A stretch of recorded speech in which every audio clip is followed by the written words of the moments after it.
પોઈચાની નર્મદા નદીમાં સુરતથી આવેલા 8 પ્રવાસીઓ ડૂબી ગયા છે, જેમાંથી એક વ્યક્તિનો આબાદ બચાવ કરવામાં આવ્યો છે, જ્યારે 7 લોકોની શોધખોળ ચાલુ છે. પોઈચા નર્મદા નદીમાં નાહવા પડેલા 8 લોકો ડૂબી ગયા છે.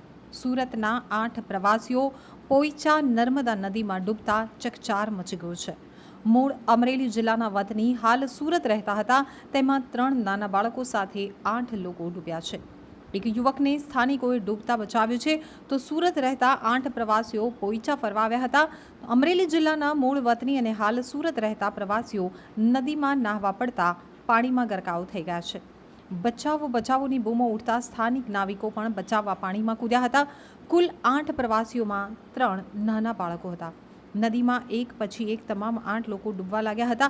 જે દરમિયાન બચાવની બૂમો ઉઠતા સ્થાનિક નાવિકો બચાવવા પાણીમાં કૂદી પડ્યા હતા, જેમાં એક યુવકને સ્થાનિકોએ ડૂબતા આબાદ બચાવી લીધો હતો, જ્યારે અન્ય 7 હજુ પણ લાપતા છે, જેઓની શોધખોળ ચાલી રહી છે.